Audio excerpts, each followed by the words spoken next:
Devutty and brothers YouTube ചാനലിലേക്ക് എല്ലാവർക്കും സ്വാഗതം. ഞങ്ങൾ ആവി പിടിക്കാൻ പോയിരിക്കുകയാണ്.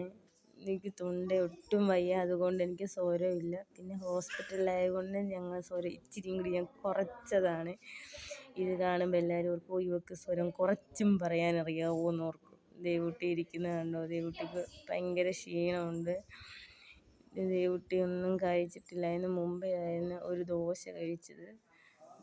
ഞങ്ങൾ ആവി പിടിക്കാൻ വേണ്ടി വന്നിരിക്കുകയാണ്. ആവി പിടിച്ചിട്ട് ഒരു ഗുളിക കഴിച്ചില്ല. ദേവ് ഗുളിക കഴിക്കാനായിട്ട് സിസ്റ്റർ പറയുന്നുണ്ട് ഗുളിക എടുത്തുകൊണ്ട് പോകാമെന്ന് പറഞ്ഞ് എന്നെ പറഞ്ഞിട്ട് ഞാൻ പോയി ഗുളിക എടുത്തുകൊണ്ട് വരട്ടെ. മിക്കവാറും ഇപ്പം അവിടെ പറയും അമ്മ തന്നില്ല എന്ന് പറയും.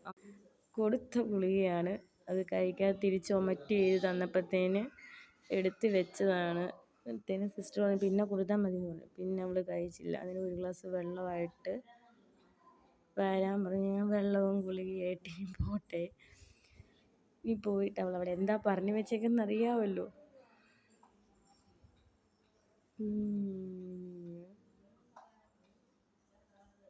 അവിടെ ചെന്നപ്പോഴത്തേന് ആവി പിടിക്കുക. അവളവിടെ ചെന്നപ്പോൾ പറഞ്ഞു അമ്മ തന്നില്ല ഞാന്ന് പറഞ്ഞായിരുന്നു.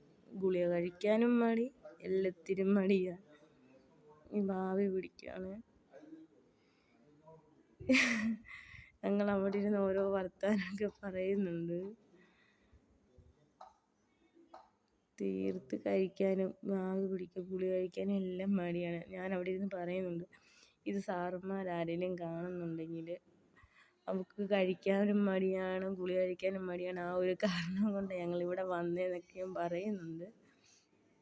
എല്ലാം കഴിഞ്ഞു. ഞങ്ങൾ വന്ന് കടന്നു.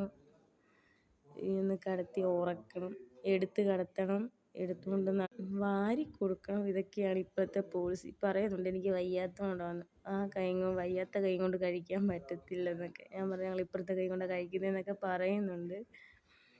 ഇന്ന് ഒരു ദിവസം ഫുള്ള് നിന്നത് ഈ ഒരു ഫ്ലൂയിഡയിലാണ്. അവൾക്ക് കഴിക്കാനൊന്നും പറ്റത്തില്ലായിരുന്നു. ആ ഒരു ഫ്ലൂയിഡിൽ നിന്നത്. മുമ്പ് 8:30 ആയി. ഒരു ദോശ കഴിച്ചപ്പോൾ എന്നിട്ടും കഴിക്കാൻ മടിയായിരുന്നു. ഒന്നിൽ അവൾ അല്ലെങ്കിൽ ഞങ്ങളിൽ ആരെങ്കിലുമൊക്കെ എപ്പോഴേലൊക്കെ ഹോസ്പിറ്റലായിരിക്കും. ഇനി അവളെ ഒന്ന് കടത്തി ഉറക്കട്ടെ. Bye bye, see you. Video കണ്ട് ഇഷ്ടപ്പെട്ടെങ്കിൽ ലൈക്ക് ചെയ്യുക, ഷെയർ ചെയ്യുക, സബ്സ്ക്രൈബ് ചെയ്യുക. കുഞ്ഞിന് വേണ്ടി പ്രാർത്ഥിക്കണേ. നാളെ കാണാം. Tata, good night.